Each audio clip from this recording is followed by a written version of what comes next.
Ჩვენ დაბრუნდა სტუმართან ერთად ალექსანდრე მარგიშვილი, ვიცე-მერი უპასუხებს ჩვენ შეკითხვებს. დღეს საღამომშვიდობისა, ბატონო ალექსანდრე, მადლობა რომ იღებთ გადაცემაში მონაწილეობას. საღამომშვიდობისა, მადლობა რომ დამკვიდრეთ. ბატონო ალექსანდრე, აღმოჩნდა რომ პოზიციას ინარჩუნებთ და არ დადასტურდა ხმები იმის თაობაზე, თითქოს თქვენ მიდიხართ თუ გატოვებინებენ თანამდებობას, ეს სხვადასხვა ვერსია იყო. როგორ ფიქრობთ, რას უკავშირდებოდა და საერთოდ რა საფუძველი ჰქონდა ამ ინფორმაციას? Ფიქრობ, რომ საფუძველი საერთოდ არ ქონდა. პირველ რიგში იყო ჭორი და შემდეგ უკვე ჭორს საყოლილი ის არაკეთი მოსურნეები, ვისაც უნდა რომ ის კარგი საქმეები, რაც ბატონი დავითის ხელმძღვანელობით მერიაში მიმდინარეობს, მისი გუნდის მიერ რაც ხორციელდება, ეს საქმეები შეფერხდეს, მაგრამ ამას ვერ მიაღწევენ. არაკეთილმოსურნენი გყავთ გუნდის შიგნითაც თუ თქვენ მხოლოდ ოპოზიციას გულისხმობთ? გუნდის შიგნით ნახდათ არა ყავს არაკეთილმოსურნეები, შემიძლია დაგიდასტუროთ 100%-ის გარანტიით. და ოპონენტებს რაც შეეხება, მათთვისაც ალბათ ოპოზიციის დარქმევა ცოტა გამიჭირდება. უბრალოდ ქვეყნის ქალაქის და ზოგადად სტაბილურობის არაკეთილმოსურნეები. მოკლედ თქვენ დარჩით პოზიციაზე, შესაბამისად პასუხისმგებლობას იღებთ, რაც გაკეთდა იმაზე და რაც მომავალში უნდა დაიგეგმოს საბიუჯეტო მიმართულებით, თქვენ სწორედ ეს სფერო გაბარიათ, ხომ? თუ არ ვცდები. პასუხისმგებლობას ვიღებთ გუნდი ბატონი დავითის ხელმძღვანელობით. პირადად მე არ ვკურირებ საბიუჯეტო სფეროს, თუმცა მზად ვარ, რომ ჩემი კომპეტენციის ფარგლებში გიპასუხოთ.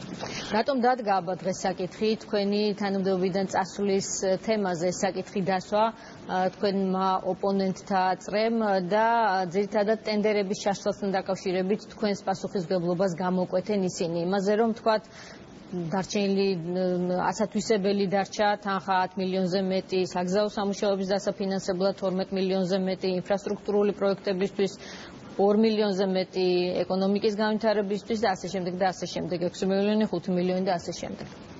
რატომ თქვენი გვარი მაინც და მაინც? მე ვფიქრობ, რომ არც ისე საინტერესოა რატომ მაინც და მაინც ჩემი გვარი, ნებისმიერი სხვა მოადგილე ან თბილისის მთავრობის წევრი შეიძლება ყოფილიყო დასახელებული, როგორც ბრალეული, თითქოს რაღაცა არ მოხდა ისე როგორც საჭიროა, თუნდაც ტენდერებთან დაკავშირებით. მე ვფიქრობ, რომ თვითონ შინაარსი, რასაც ისინი გვაბრალებენ, გნებავთ პირადად მე გნებავთ გუნდის დანარჩენ წევრებს, არ არის სწორი, თითიდან გამოწვეულია, მე შემიძლია გითხრათ რიცხვები, რომელიც სრულიად საწინააღმდეგოს მეტყველებს. თანხა ასათვისებელი არ დარჩენილოა, ბატონო ალექსანდრე?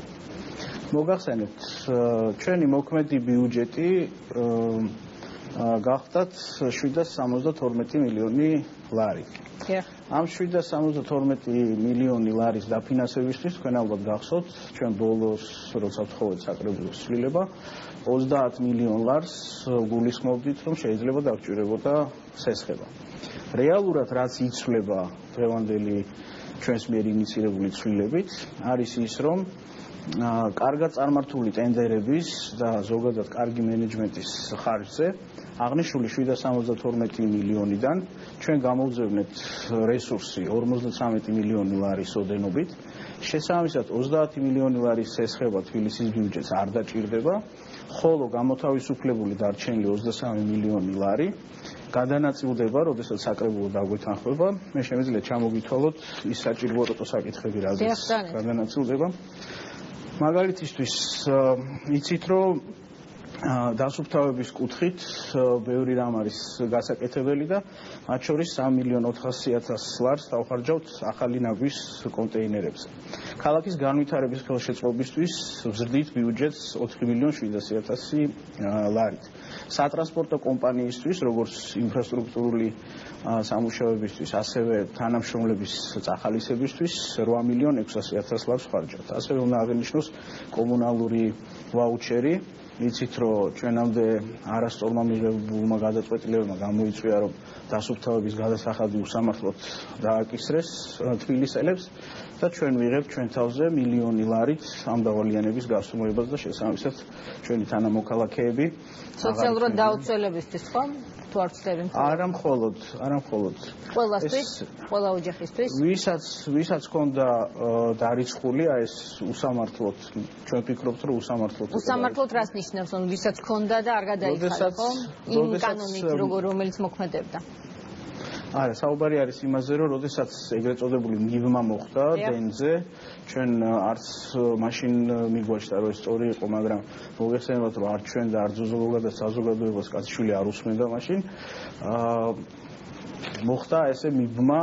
გასაგებია, თუმცა მე მაინც მაინტერესებს, ვის ჩამოეჭრება ეს ვის აპატიებთ, ასე ვთქვათ, ამ გადასახადს უკანონოდ. ყველა თბილისელს, ყველა იმ ოჯახს არა მხოლოდ სოციალურად დაუცველებს, ჩვენ ასე გვქონდა ინფორმაცია, რომ მხოლოდ სოციალურად დაუცველ 12000 ოჯახს. ეს 12000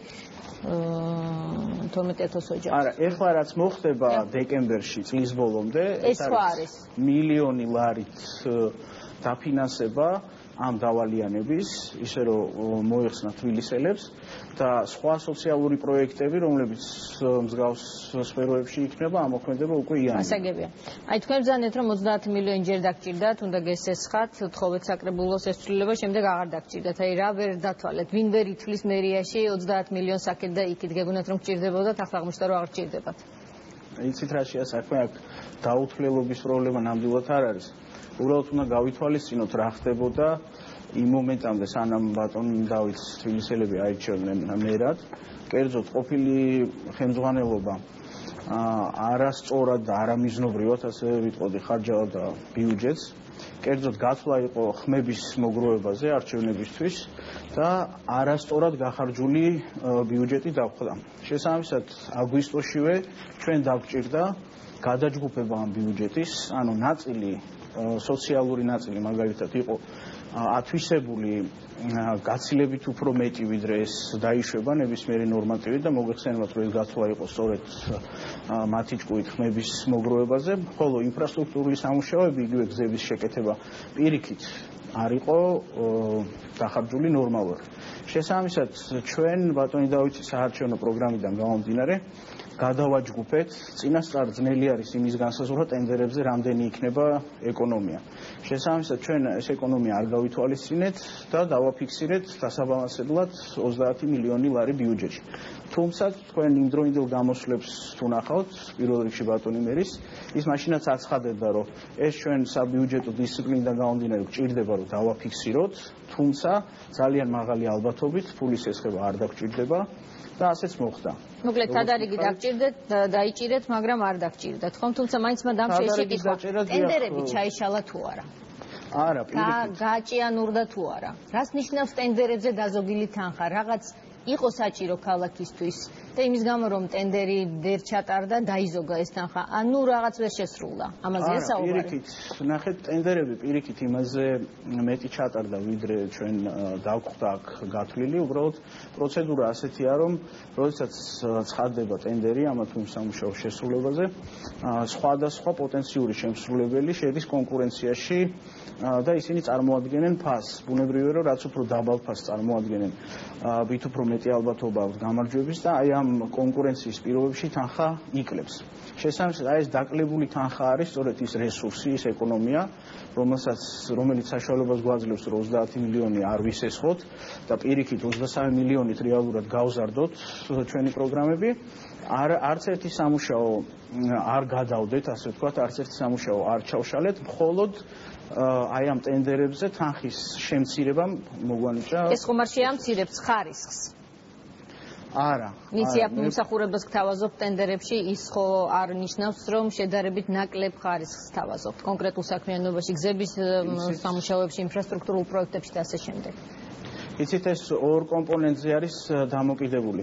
პირველი თუ რამდენად ზუსტად ითხოვს შემსყიდველი ამ შემთხვევაში თბილისის მერია, თუ რა უნდა გაკეთდეს და მეორე რეალურად რამდენად ახორციელებს კონტროლს შესასრულებელ სამუშაოებზე. ჩვენ ეს ორივე კომპონენტი ძალიან ძლიერად. აი მე რატომ მკითხულობ ამას, მოვიკვლიე ცოტა თქვენთან საუბრამდე თქვენი წინა კარიერის ერთი დეტალი, რომ თქვენ შექმნით კულტურის სამინისტროში ფონდი, საინვესტიციო ფონდი, სადაც არაკომერციული პროექტების დაფინანსება განიზრახეთ, იქ ბიუჯეტიდან გადაიტანეთ 3 მილიონი და შემდეგ ვერ აითვისეთ და ბიუჯეტში უკან დააბრუნეთ ეს მაშინ, როდესაც თანხას გთხოვდათ მიზერულს აი ამ 3 მილიონის ფონდზე, ვთქვათ ნიკა მემანიშვილის მუსიკალური ცენტრი, მაგალითად თოჯინების თეატრი, რომელიც ქუჩაშია დარჩენილი და უამრავი პროექტი, რომლის დაფინანსებაც პირდაპირ მოვალეობაა კულტურის სამინისტროსი.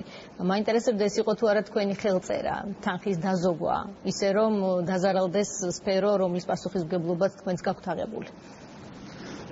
მოგახსენეთ, პირველ რიგში უნდა ითქვას, რომ მე არ შევქმენი ის ფონდი, კულტურის სამინისტრომ შექმნა მთავრობასთან შეთანხმებით და საბოლოო ანგარიშით მაშინ სანამ ახალი კონსტიტუცია შევიდოდა ძალაში, პრეზიდენტმა მოაწერა ხელი.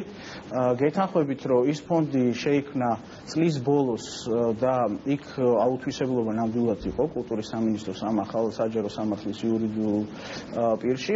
თუმცა აქვე უნდა დავადასტუროთ, რომ რამდენადაც ჩემთვის ცნობილია, როგორც 2014 წელს, ასევე სამომავლოდ 2015 წელს კულტურისა და ძეგლთადაცვის სამინისტრო პირიქით ზრდის ამ ფონდის ბიუჯეტს, რასაც მე მივესალმები, იმიტომ რომ ვფიქრობ, ძალიან საინტერესო პროექტების დაფინანსება შეიძლება.